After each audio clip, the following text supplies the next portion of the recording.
बुद्ध और बुद्धत्व के बारे में ओशो क्या कहते हैं, आइए सुनते हैं उनके विचार। बुद्ध की तुलना में सभी महान धार्मिक गुरु बहुत छोटे पड़ जाते हैं। वे तुम्हें अपना अनुयायी बनाना चाहते हैं।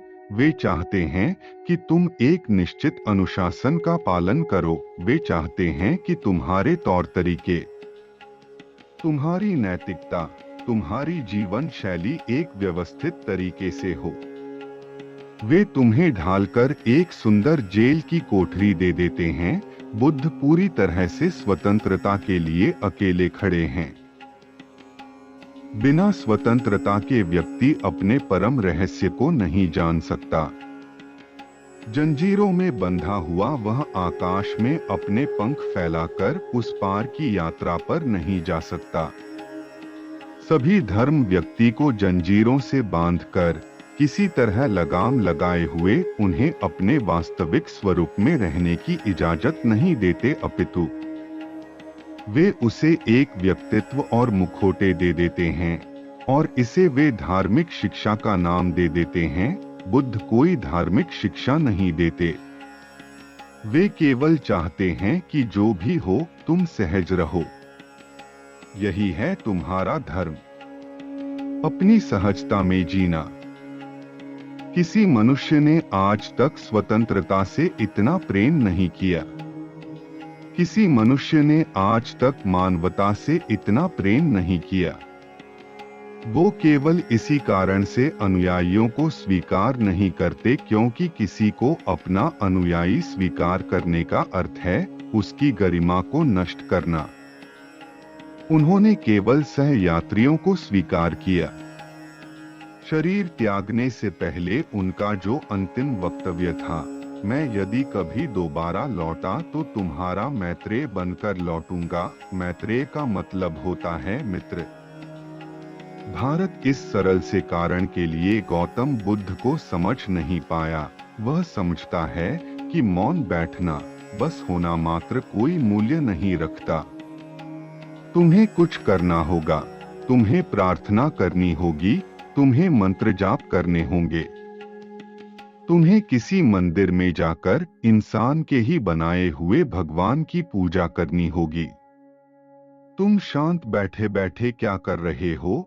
और गौतम बुद्ध का सबसे बड़ा योगदान यह है कि तुम अपनी शाश्वतता, अपनी लौकिक सत्ता को प्राप्त कर सकते हो अगर तुम बिना किसी उद्देश्य के, बिना किसी इच्छा के और बिना किसी लालसा के शांत बैठ सको, बस अपने होने का आनंद लेते हुए उस खाली अंतराल में जहां सहस्त्र कमल खिल उठते हैं। गौतम बुद्ध अपने आप में एक श्रेणी है। सिर्फ कुछ ही लोगों ने उनको समझा है।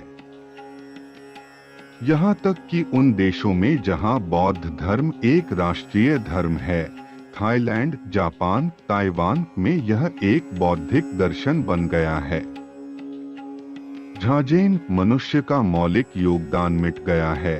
शायद तुम लोग ही केवल हो जो गौतम बुद्ध के निकटतम समकालीन हो।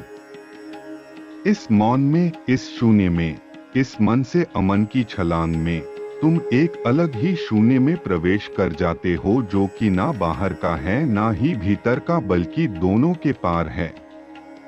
मेरा संदेश है, गौतम बुद्ध को समझने की कोशिश करो। वे सबसे सुंदर लोगों में से हैं जिन्होंने इस धरती पर कदम रखा। H.G. वेल्स ने अपने विश्व इतिहास में एक वाक्य लिखा है जो कि स्वर्ण अक्षरों में लिखा जाने योग्य है। गौतम बुद्ध के बारे में लिखते हुए वह कहता है, शायद गौतम बुद्ध ही सिर्फ ऐसे नास्तिक व्यक्ति है जो फिर भी बहुत ईश्वर स्वरूप है। उस प्रकाश में, उस संबोधि और निर्वाण के क्षण में उन्हें किसी भगवान के दर्शन नहीं हुए। संपूर्ण अस्तित्व दिव्य है, वहां अलग से कोई निर्माता नहीं है। पूरा अस्तित्व ही प्रकाश से उत्प्रोत है, चेतना से उत्प्रोत, इसलिए कोई भगवान नहीं है वरन वहां भगवत्ता है। यह धार्मिक जगत में एक क्रांति है। बुद्ध ने भगवान रहित धर्म का निर्माण किया।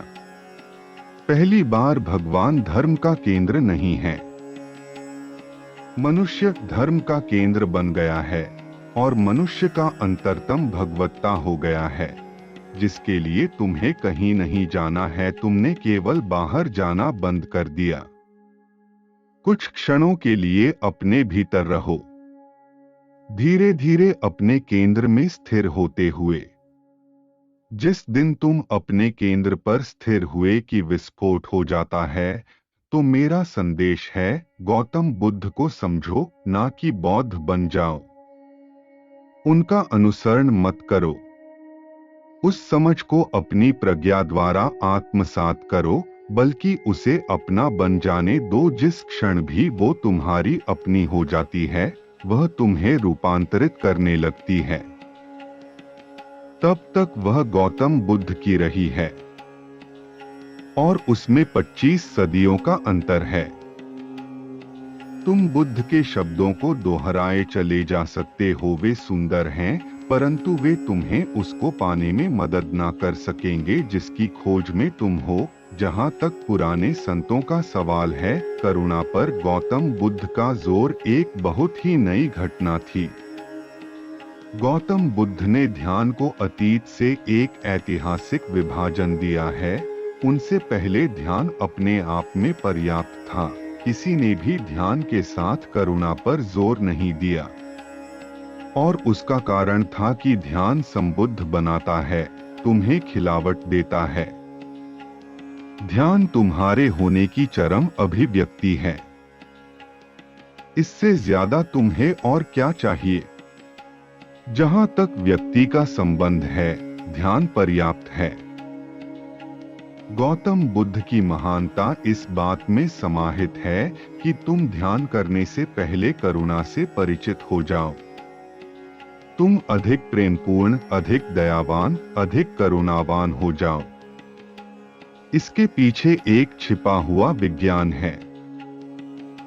इससे पहले कि व्यक्ति संबुद्ध हो, यदि उसके पास एक करुणा से भरा हृदय हो, तो संभावना बनती है कि ध्यान के उपरांत वह दूसरों को वही सौंदर्य, वही ऊंचाई, वही उत्सव जो उसने खुद हासिल किया है, पाने में मदद कर सके।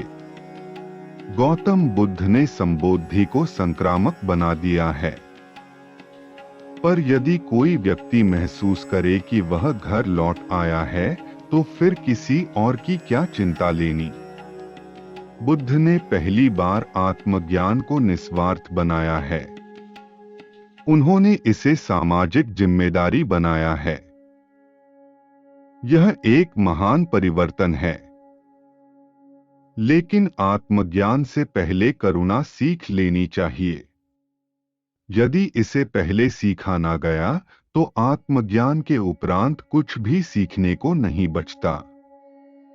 जब कोई अपने आप में उन्माद से भर जाता है, तो करुणा तक उसकी खुद की प्रसन्नता में बाधा बन जाती है। उसके उन्माद में एक प्रकार का विघ्न पड़ जाता है। इसलिए सैकड़ों आत्मज्ञान को उपलब्ध हुए हैं, परंतु सद्गुरु बहुत कम। संबुद्ध हो जाने का मतलब जरूरी नहीं कि तुम सद्गुरु भी हो जाओ। सद्गुरु हो जाने का अर्थ यह कि तुम में अनंत करुणा है और तुम अपने भीतर की उस परम शांति के सौंदर्य में अकेले जाने से शर्मिंदगी महसूस करते हो जो तुमने आत्मज्ञान द्वारा प्राप्त की है। तुम उन लोगों की मदद करना चाहते हो जो अंधे हैं, अंधकार में हैं और अपने लिए मार्ग टटोल रहे हैं। उनकी मदद करना आनंददायी है, ना कि कोई बाधा। असलियत में तो जब तुम अपने आसपास बहुत सारे लोगों को खिलते देखोगे, तो यह एक और ज्यादा समृद्ध आनंद बन जाता है। तुम एक बंजर जंगल में अकेले वृक्ष नहीं हो जो उग गया है, जहां कोई और वृक्ष नहीं उग रहा। जब तुम्हारे साथ सारा जंगल खिलता है, तो आनंद हजारों गुना बढ़ जाता है। तुमने अपने आत्मज्ञान को दुनिया में क्रांति लाने के लिए उपयोग किया। गौतम बुद्ध केवल आत्मज्ञानी नहीं हैं, लेकिन एक आत्मज्ञानी क्रांतिकारी। उनकी चिंता इस दुनिया के लोगों के प्रति गहरी है। वे अपने शिष्यों को सिखाते थे कि जब तुम ध्यान करो और उससे तुम्हें मौन और शांति मिले, तुम्हारे भीतर गहरे आनंद के बुलबुले उठने लगे तो उसे रोको मत। उसे पूरे संसार में बांटो और कोई चिंता ना लो, क्योंकि जितना तुम दोगे उतना ही तुम और देने के लिए सक्षम हो जाओगे। देने का भाव बहुत महत्व रखता है, क्योंकि एक बार तुम्हें इस बात का पता चल जाए कि देने से तुम कुछ खोते नहीं, बल्कि इसके विपरीत यह तुम्हारे अनुभवों को कई गुना बढ़ा देता है। परंतु जिस व्यक्ति ने कभी करुणा नहीं जानी, उसे देने के रहस्य का पता नहीं, उसे बांटने के रहस्य का पता नहीं।